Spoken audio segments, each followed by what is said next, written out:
மிதுனம் ராசிக்காரங்களுக்கு இந்த ஜனவரி மாதம் அப்படிங்கிறது அதிர்ஷ்டத்தையும் சோதனையும் கலந்து தரக்கூடிய ஒரு மாதமாக அமைஞ்சிருக்குன்னு கூட சொல்லலாம். அதே போல் உங்களோட வேலை, குடும்பம், பணம் இதில் என்ன மாதிரியான மாற்றங்களை நீங்கள் சந்திக்க போகிறீங்க அப்படிங்கிறதையும், அந்த மாற்றங்கள் எப்படிப்பட்டதாக அமைஞ்சிருக்கு அப்படிங்கிறது தான் நாம் இப்போ இந்த பதிவில் பார்க்க போகிறோம். சோதனைக்கான தீர்வையும் உங்களுக்காக சொல்லியிருக்கோம். ஸோ இந்த பதிவை ஸ்கிப் பண்ணாமல் முழுமையாக பாருங்கள். நீங்கள் முழுசாக பாருங்கள், நல்ல ஒரு தெளிவு பிறக்கும், நன்மை உங்களுக்கு கிடைக்கும். மிதுனம் ராசி, நீங்கள் பாருங்கள், புதன் பகவானை ராசி அதிபதியாக கொண்டவங்களாக இருக்கிறீங்க. பெரும்பாலும் உங்களுக்கு பேசுகிறது ரொம்பவுமே பிடிக்கும். அதே போல் புதுசாக ஐடியா உங்களுக்குள்ளே வந்துக்கிட்டே இருக்கும். புதுசாக விஷயத்தை கற்றுக்கணும் அப்படிங்கிறதுல அதிகமாக ஆர்வமும் இருக்கும். இந்த வயசு வித்தியாசம்லாம் கண்டிப்பாக உங்களுக்கு இருக்கவே இருக்காது. எந்த வயசாக இருந்தாலும் சரி, ஏதோ ஒரு புது விஷயத்தை கற்றுக்கிட்டே இருப்பீங்க. அதே போல் ஒரு பிரச்சனைக்கான தீர்வையுமே விரைவாக முடிவெடுக்கிறதுல ஒரு சிறந்த நபர்கள் இந்த மிதுன ராசி அன்பர்கள் நீங்கள் தான். உங்களுக்கு பெரும்பாலும் பாருங்கள், நிறைய இடத்துல இந்த டபுள் மைண்ட் இருக்கும். ஏன்னா மிதுனம் ராசி இரட்டையர் ராசி அப்படிங்கிறதுனால இந்த மைண்ட் செட் எப்போவுமே இருக்க தான் செய்யும். அதனால் உங்களோட வாழ்க்கையில் பாருங்கள், எப்போவுமே நீங்கள் ஒரு பெரிய ரோலை ப்ளே பண்ணுறவங்களா தான் இருப்பீங்க. இப்படி இருக்கக்கூடிய உங்களுக்கு இந்த 2026 ஜனவரி எப்படிப்பட்டதாக இருக்கும் அப்படின்னு பார்த்தா, இந்த 2025 படாத பாடுபட்டிருப்பீங்க. ரொம்பவுமே கஷ்டத்தையும் சோதனையும் தாண்டி வந்திருப்பீங்க. எல்லோருக்குமே நல்லது செஞ்சாலும் ஏன்டா என்னோட வாழ்க்கையில் கஷ்டம் அப்படிங்கிற மாதிரியான நிலைமை இருந்திருக்கும். இந்த 2025 முழுசுமே அப்படி இருந்திருக்காது. கஷ்டங்கள் இருந்த அளவுக்கு புதிய சாதனைகளையுமே நீங்கள் படைச்சிருப்பீங்க. ஏன்னா நீங்கள் சோதனையை கூட சாதனையாக மாற்றக்கூடிய ராசி. அதனால் வரக்கூடிய பிரச்சனையை கூட ரொம்பவுமே சிறப்பாக கையாண்டிருப்பீங்க. இந்த ஜனவரி உங்களுக்கு எப்படி இருக்குது அப்படின்னு பார்த்தா, பழைய குழப்பமான சூழல்லேருந்து நீங்கள் வெளியேறக்கூடிய ஒரு நேரமாக அமைஞ்சிருக்குன்னு கூட சொல்லலாம். ஏன்னா பழைய பிரச்சனைகள் எதுவுமே தொடராது. அதுக்கான முடிவு எல்லாமே நீங்கள் இந்த மாதம் எடுப்பீங்க. அந்த பழைய பிரச்சனை, இந்த பழைய குழப்பம் இது எல்லாமே உங்களை விட்டு வெளியேறக்கூடிய நேரம் இந்த ஜனவரின்னு கூட சொல்லலாம். பாருங்கள், ஒரு புதுசாக நம்பிக்கை பிறக்கும், தன்னம்பிக்கை அதிகரிக்கும். எந்த ஒரு விஷயமா இருந்தாலுமே நீங்கள் ரொம்பவுமே தெளிவாக சிந்திச்சு சூப்பராக முடிவெடுப்பீங்க. தள்ளிப்போன சில வேலையை கூட நீங்கள் இப்போ சிறப்பாக செய்வீங்க. இந்த வேலை வேண்டாம், இது முடியாது, இதை செய்ய வேண்டாம் அப்படின்னு விட்டுருப்பீங்க. அந்த வேலையை கூட இப்போ நீங்கள் ரொம்பவுமே சிறப்பாக செஞ்சு காட்டுவீங்க. அதை பார்த்து எல்லோருமே ஆச்சரியப்பட போகிறாங்க, இது எப்படி செஞ்சீங்க அப்படின்னு. அதனால் பெரும்பாலும் நீங்கள் கொஞ்சம் பொறுமையாக நிதானமாக செய்யுங்க, எல்லாமே நல்லதாக நடக்கும். தள்ளி போன வேலையை கூட நல்லபடியாக செஞ்சு முடிப்பீங்க. அதே போல் இந்த தொழில் வியாபாரம் செய்கிறவங்களுக்கெல்லாம் திடீர்னு பயணம் மேற்கொள்கிற மாதிரியான சூழல் இருக்கும். அதே போல் முக்கியமான நபர்களின் ஆதரவு உங்களுக்கு பக்கபலமாக இருக்கும். திடீர் பயணமுமே உங்களுக்கு பாதிப்பு கொடுக்காது, நன்மையை தரும். அதனால் எச்சரிக்கையாக இருங்க. சின்ன தடை தாமதம் மட்டும் வரும், பெருசாக அது பிரச்சனையை தராது. ஆனால் அந்த சின்ன தடையை கூட நீங்கள் திறமையாக கையாண்டு முடிவில் நல்ல மாற்றத்தை சந்திப்பீங்க. ஏன்னா உங்களுக்கு அந்தளவுக்கு தைரியம், தன்னம்பிக்கை இப்போ அதிகரிக்கக்கூடிய காலகட்டமாக இருக்குது. வேலையில் இருக்கிறவங்களுக்கெல்லாம் உங்களோட கெரியரில் பாருங்கள், ரொம்ப நாளாக நீங்கள் ஒரு நல்ல விஷயத்துக்காக காத்திருப்பீங்க. இப்போ உங்கள் வேலையை நல்லா செஞ்சுருப்பீங்க. அதுக்கு பாருங்கள், ஒரு அங்கீகாரம் கிடச்சிருக்காது, பாராட்டு கூட கிடச்சிருக்காது. அது ரொம்பவுமே உங்களுக்கு மன சஞ்சலத்தை தான் ஏற்படுத்தியிருக்கும். ஆனால் நீங்கள் இந்த மாதிரி நல்ல விஷயங்கள் செஞ்சு அதுக்கு எந்த ஒரு பலனுமே கிடைக்கல அப்படின்னு வருத்தப்பட்டு இருக்கிறவங்களா தான் இந்த ஜனவரியில் உங்களோட காத்திருப்பு முடிய போகுது. நீங்கள் செஞ்ச நல்ல விஷயத்துக்கான ஒரு அங்கீகாரம், நல்ல ஒரு பாராட்டு இது எல்லாமே இப்போ கிடைக்கும். அதே போல் உங்களுக்கு வெளி இடத்துலேருந்து நல்ல வேலை வாய்ப்புக்கான வாய்ப்புமே கிடைக்கும். அதனால் நீங்கள் உங்களுக்கு மன சஞ்சலம் இருந்தால் அதை விட்டுருங்க. பழைய விஷயத்தில் போட்டு குழப்பிக்காதீங்க. ரொம்பவுமே சூப்பரான மாதமாக இந்த மாதம் உங்களுக்கு அமைஞ்சிருக்கு. அதே போல் நீங்கள் இப்போ எந்த இடத்துக்கு நம்ம வேலைக்கு போகலாம் அப்படிங்கிற மாதிரியான விஷயம் கூட நடக்கும்.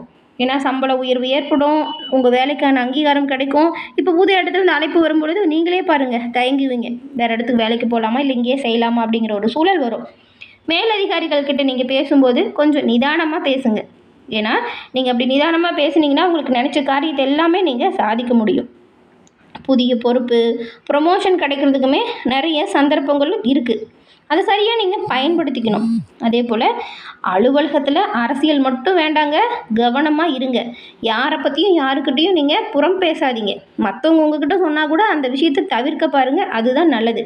அதே போல் பிஸ்னஸ் செய்கிறவங்களுக்கெல்லாம் உங்களை விட்டு பிரிஞ்சு போன கிளைண்ட் இப்போ திரும்பி வருவதற்கான வாய்ப்பு இருக்குது. புதிய ஒப்பந்த சேர்க்கையும் இருக்குது. இப்போ முதலீடு செய்யும் பொழுது மட்டும் நீங்கள் கொஞ்சம் அவசரப்படாமல் நிதானமாக செய்ய பாருங்கள். ஏன்னா அவசரம், அதிவேகம் இது ரெண்டுமே உங்களுக்கு இந்த மாதம் கொஞ்சம் பிரச்சனையை தர மாதிரி இருக்குது. அதனால் நிதானமாக பொறுமையாக எல்லாம் சரியாக இருக்கா அப்படின்னு பார்த்து பண்ணுங்கள். ஏன்னா திட்டம் போட்டால் நிச்சயமாக நீங்கள் ஜெயிப்பீங்க. அவசர முடிவு இழப்பை ஏற்படுத்திடும், கவனமாக இருங்க. இந்த மாதம் பண வரவு பொறுத்த வரைக்கும் நீங்கள் எதிர்பார்த்து காத்துட்ருக்கிற இடத்துலேருந்தே பண வரவு இப்போ வரும். கடன் வாங்கி வச்சுருக்கிறவங்களுக்கு அதை அடைப்பதற்கான வாய்ப்பும் வரும்.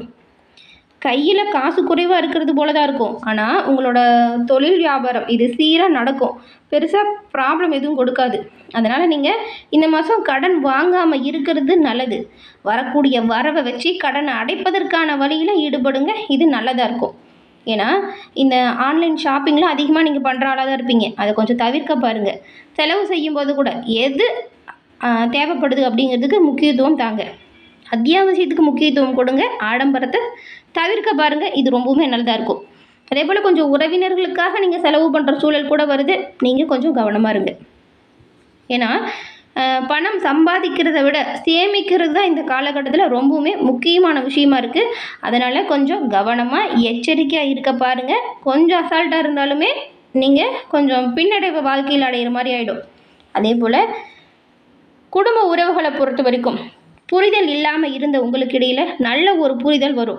குடும்பத்தில் உங்களோட செயல் நல்ல ஒரு சந்தோஷத்தை கொடுக்கும். விட்டு கொடுத்து அனுசரித்து போங்க. பழைய சண்டைகளை போட்டு விவாதம் செஞ்சுக்கிட்டு வாக்குவாதம் செய்யாமல் இருங்க. ஏன்னா அப்படி இருந்தாலும் பெரும்பாலும் நல்லது நடக்கும். பிரச்சனைகளை முடிக்க பாருங்கள், தொடங்காதீங்க. பழைய தவறான புரிதலுமே இப்போ தீரும். சின்ன சின்னதாக வீட்டில் சண்டை சச்சரவு வரும், அது பெரிய பிரச்சனையை தராது. விட்டு கொடுத்து அனுசரித்து போனீங்கன்னா எல்லாமே நல்லதாக இருக்கும். அதே போல் இந்த திருமணம் ஆகாதவங்களுக்கு இப்போ பாருங்கள் நல்ல ஒரு வாய்ப்பு இருக்குது. ஏன்னா திருமண வரன் கிடைக்கும். ஏன்னா கிரகநிலை அப்படி தான் அமைஞ்சிருக்கு. குடும்பத்தில் தள்ளி போன ஒரு நல்ல விஷயம், சுப காரியம் விரைவில் நடக்கும். அதுவும் அந்த மேசராசிக்காரங்க உங்கள் தலைமையில். திருமணம் ஆனவங்களுக்கு நீங்கள் குடும்பத்தோடு இப்போ வெளியில் ஏதாவது பயணம் செய்யக்கூடிய வாய்ப்பு உருவாகுது. குழந்தைகள் கேட்ட விஷயத்தை நீங்கள் சந்தோஷமாக செய்வீங்க. அதே போல் மாமியார் வீடு தொடர்பான ப்ராப்ளம் ஏதாவது இருந்தால் அதுவுமே இப்போ சீராக மாறும். இப்போ நீங்கள் பழைய விஷயத்தை தீர்க்குறீங்க அப்படின்னு வச்சுக்கோங்களேன், பேசும்போது கோபமாக பேசாதீங்க. ஏன்னா மிதுன ராசிக்காரங்க அப்படின்னு சொன்னாலே நீங்கள் கொஞ்சம் வார்த்தைகளில் கவனமாக இருக்கணுங்க. நிறைய இடத்துல கோபப்பட்டு தேவையில்லாமல் வார்த்தைகளை பேசி தான் பல பிரச்சனைகளும் சிக்கல்லையும் நீங்கள் சிக்கியிருப்பீங்க. கோபத்தை தவிர்த்து நிதானமாக எந்த ஒரு விஷயத்திலும் நீங்கள் இந்த மாதம் முடிவு பண்ணி பாருங்கள். நிச்சயமாக முடிவில் நீங்கள் பலனை அடைவீங்க. ஏன்னா குடும்ப பிரச்சனைகள் தீரக்கூடிய வாய்ப்பு இருக்கிறதுனால குடும்ப உறவுகளை நீங்கள் ரொம்பவுமே சீராக கொண்டு போகலாம். சகோதரர்களோட ஒத்துழைப்பு உங்களுக்கு நல்ல பக்கபலமாக இருக்கும். தொழில் வியாபாரத்தில் ஈடுபட்டிருக்கிறவங்களுக்கெல்லாம் உங்கள் சகோதரர்கள் ஒத்துழைப்பால் நல்ல ஒரு லாபத்தை நீங்கள் பெறுவீங்க. வீட்டில் நல்ல செய்தி நடக்கும். இந்த குலதெய்வ வழிபாடு செய்கிற மாதிரியான சூழல்லாம் இருக்குது. இந்த மாதிரியான வாய்ப்பு உருவாகும் போது அது சரியாக பயன்படுத்திக்கோங்க. குலதெய்வ வழிபாடு செய்கிறதுனால நல்ல ஒரு அதிர்ஷ்டத்தை நீங்கள் இந்த மாதம் பெறுவீங்க. அதிர்ஷ்டம் பல மடங்கு பெருக உங்கள் குலதெய்வம் உங்கள் கூடவே இருக்கும். அதே போல் பெரியவங்களுக்கு மரியாதை கொடுங்க. சண்டை சச்சுறுகள் செய்யாதீங்க அவங்கக்கிட்ட. மாணவர்களாக இருந்தீங்களா வச்சுக்கோங்களேன், நீங்கள் கவனம் சிதறாமல் படிக்க பாருங்கள், இது நல்லதாக இருக்கும். ஏன்னா வெளிநாடு படிக்கணும் போகணும் அப்படின்னு நினைக்கிறவங்களுக்குமே அதற்கான சாத்தியக்கூறு இப்போ இருக்குது. அதே போல் நீங்கள் கொஞ்சம் கவனமாக உங்கள் படிப்பு விஷயத்தில் இருக்கணும். உடல் ஆரோக்கியத்தை பொறுத்த வரைக்கும் இந்த மாதம் நீங்கள் எதில் கவனம் கொடுக்கணும் அப்படின்னு பார்த்தா, வேலை கொஞ்சம் அதிகமாக இருக்கிறதுனால தூக்கம் குறைவாக இருக்கும். இதனால் தலைவலி, இந்த உடல் அசதி ஏற்படலாம். மற்றபடி பெருசாக எதுவும் பாதிப்புலாம் ஏற்படுத்தாது. நீங்கள் கொஞ்சம் உணவு பழக்க வழக்கத்தை சீராக கடைப்பிடிங்க. சரியான நேரத்துக்கு சாப்பிடுங்க, சரியான நேரத்துக்கு தூங்குங்க. பழைய விஷயத்தை போட்டு குழப்பிக்காதீங்க. இப்படி குழப்பிக்கிட்டிங்கன்னா மனசும் சரி உடல்நிலையும் சரி பாதிப்பு அடையத்தான் செய்யும். பழைய விஷயத்தை தவிர்த்துட்டு நிதானமாக புதிய விஷயத்துக்கு என்ன செஞ்சால் நல்ல ஒரு உயர்வுக்கு போகலாம் அப்படின்னு சிந்திங்க. இது நல்லதாக இருக்கும். தண்ணி கொஞ்சம் அதிகமாக குடிங்க. வண்டியெல்லாம் போகும்போது கொஞ்சம் மெதுவாக போங்க. அதே போல் உங்களுக்கு அதிர்ஷ்டம் தரும் நாட்கள் இந்த மாதம் அப்படின்னு பார்த்தா 3, 7, 14 ரொம்பவுமே நல்ல நாளாக இருக்குது. அதிர்ஷ்டம் தரக்கூடிய நிறம் அப்படின்னு பார்த்தா பச்சை மற்றும் நீலம். உங்களுக்கு அதிர்ஷ்ட எண் அப்படின்னு பார்த்தா கூட அது 5. இந்த மாதம் உங்களுக்கு நன்மைகள் அதிகரிக்கவும் தீமைகள் உங்களை விட்டு விலகவும் இந்த ஒரு விஷயத்தை பரிகாரமாக பண்ணி பாருங்கள். புதன் பகவானுக்கு, அதாவது நவகிரகத்தில் இருக்கும் புதனுக்கு நீங்கள் சர்க்கரை பொங்கல் நிவேதனமாக வச்சு உங்களோட வழிபாடை தொடர்ந்து மேற்கொள்ளுங்க. உங்கள் பிரார்த்தனை விரைவில் நடக்கும். அதே போல் ஏழை எளிய மாணவர்களுக்கு அவங்க படிக்கிறதுக்கான விஷயம், இந்த நோட்டு, புத்தகம், பேனா, பென்சில் இது மாதிரி வாங்கி கொடுங்க. இதுவுமே ரொம்பவும் நல்லதாக இருக்கும். இந்த தானம் ரொம்பவுமே உயர்வை ஏற்படுத்தும். அதே போல் நீங்கள் மரக்கன்றுகளை நடுங்க. எப்படி அந்த மரம் மற்றவங்களுக்கு நிழல் தருதோ அதுபோல் உங்களோட வாழ்க்கையில் நன்மைகளுமே அதிகரிக்கும். அதே போல் ஒரு நல்ல வார்த்தைகளை தினம்தோறும் சொல்லுங்கள். இது நல்ல ஒரு நேர்மறையான சக்தியை ஏற்படுத்தும். இந்த மிதுன ராசி அன்பர்களே, இந்த மாதம் உங்களுக்கு எப்படிப்பட்ட மாதமாக அமையும் அப்படிங்கிறத நாங்கள் சொல்லியிருக்கோம். மேலும் கடந்த காலத்தில் என்ன மாதிரியான சிக்கல் இருந்துச்சு, அதை எப்படி தீர்த்தீங்க அப்படிங்கிறத நம்மளோட சேனல் கமெண்ட் பாக்ஸில் சொல்லுங்கள், எல்லோரும் தெரிஞ்சுக்கலாம். இந்த வீடியோ பிடிச்சிருந்தால் லைக் பண்ணுங்கள், உங்களோட நண்பர்களுக்கும் ஷேர் பண்ணுங்கள்.